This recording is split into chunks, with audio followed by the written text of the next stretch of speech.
ओम नमः शिवाय। हेलो दोस्तों, आप सभी को महाशिवरात्रि की हार्दिक शुभकामनाएं। दोस्तों, हिंदू धर्म में महाशिवरात्रि का विशेष महत्व माना जाता है। धार्मिक मान्यताओं के अनुसार इसी दिन देवाधिदेव महादेव और मां पार्वती जी का विवाह हुआ था।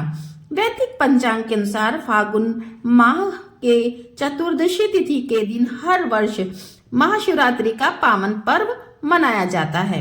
इसलिए इस दिन भक्त भगवान शिव और देवी पार्वती के निमित्त व्रत भी रखते हैं। पूरे विधि विधान से पूजा पाठ, खास तौर पर शिवलिंग का अभिषेक भी करते हैं और कई जगह पर तो भगवान शिव जी की बारात भी निकाली जाती है।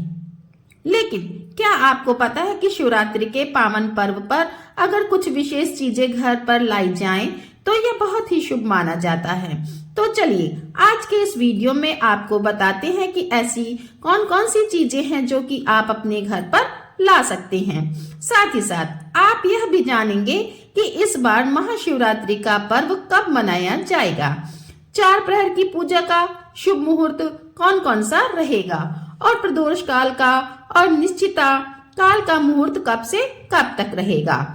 सबसे पहले जानते हैं ऐसी कौन सी चीजें हैं जो आप इस दिन घर पर ला सकते हैं। तो सबसे पहली चीज है शिव परिवार। धार्मिक मान्यताओं के अनुसार महाशिवरात्रि के दिन घर में शिव परिवार लाना बहुत ही शुभ माना जाता है।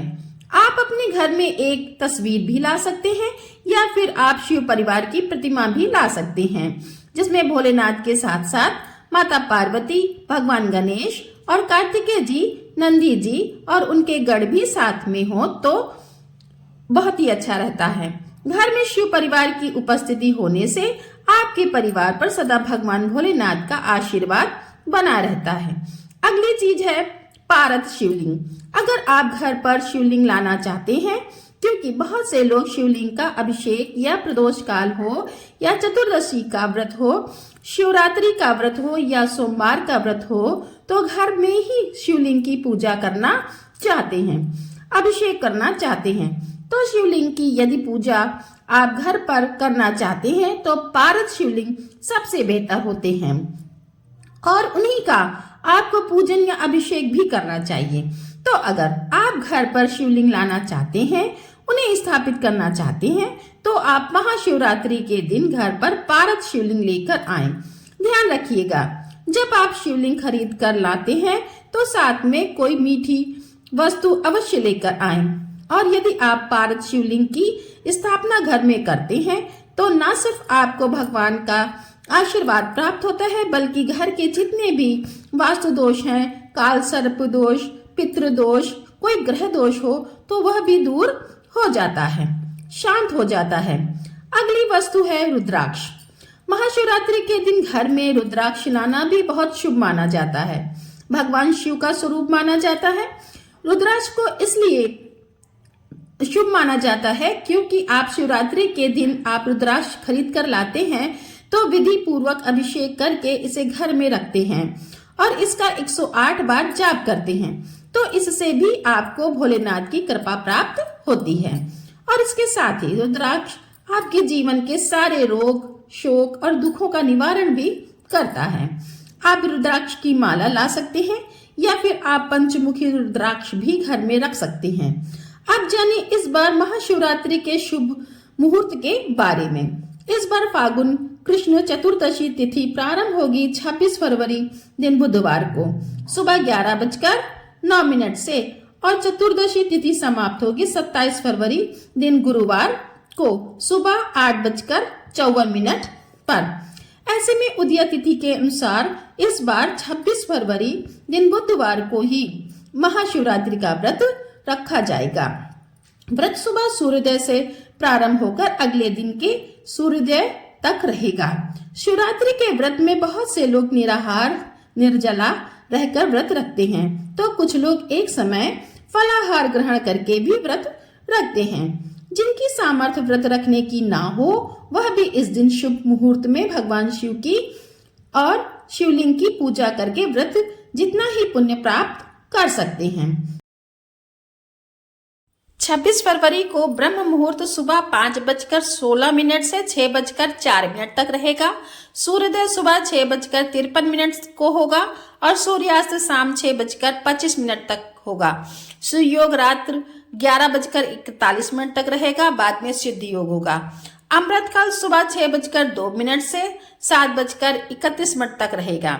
राहु काल का समय है दोपहर 1:30 से 3 बजे तक रहेगा और भद्रा रहेगा 11:08 से रात के 10:05 तक।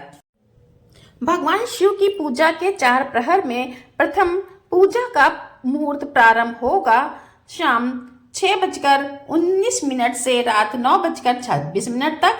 द्वितीय प्रहर पूजा का रहेगा रात 9:26 से रात 12:34 तक और तृतीय प्रहर पूजा का रहेगा मध्य रात्रि 12:34 से सुबह 3:41 तक और चतुर्थ प्रहर पूजा का रहेगा सुबह 3:41 से सुबह 6:48 तक। वैसे तो भगवान शिव के भक्तों को इन 4 प्रहरों की ही पूजा करनी चाहिए। अगर 4 प्रहर में पूजा करना संभव ना हो पाए तो प्रथम प्रहर और अंतिम प्रहर के अलावा निश्चिता काल मुहूर्त और प्रदोष काल में भी पूजा करनी चाहिए। तो 26 फरवरी दिन बुधवार को प्रदोष काल रहेगा शाम 5:40 से 7:10 तक और निश्चिता काल मुहूर्त रहेगा रात 12:09 से रात 12:59 तक। आसपास शिव मंदिर में जाकर शिवलिंग का अभिषेक कर सकते हैं, पंचामृत जल अर्पित कर सकते हैं। अगर ऐसा करना संभव ना हो तो आप मानसिक रूप से भी भगवान भोलेनाथ के ओम नमः शिवाय मंत्र का सच्चे मन से जाप करके भी आप मानसिक पूजा शुभ मुहूर्त के दौरान कर सकते हैं। व्रत का पारण हमेशा अगले दिन जल चढ़ाने के बाद किया जाता है। तो 27 फरवरी दिन गुरुवार को शिवरात्रि का व्रत खोला जाएगा सुबह 6:53 से सुबह 8:54 के बीच में। इस समय भगवान शिव को अर्पित किया गया प्रसाद ग्रहण करने के बाद सात्विक भोजन ग्रहण किया जा सकता है। और क्योंकि इस बार भद्रा का वास पाताल लोक में रहेगा तो पाताल लोक में भद्रा होने से पृथ्वी लोक पर अशुभ नहीं मानी जाएगी। ऐसे में भद्रा काल के समय आप पूजा पाठ कर सकते हैं, जलाभिषेक भी कर सकते हैं। लेकिन जो लोग भद्रा का बहुत ज्यादा विचार मानते हैं उन्हें सुबह भद्रा काल लगने से पहले और रात को भद्रा समाप्त होने के बाद पूजा करनी चाहिए। दोस्तों, आशा करती हूँ कि आपको ये वीडियो अच्छी लगी होगी, जानकारी अच्छी लगी होगी। तो वीडियो को लाइक करें, कमेंट्स में हर हर महादेव लिखें और चैनल को सब्सक्राइब करें। आप सभी को महाशिवरात्रि की हार्दिक शुभकामनाएं।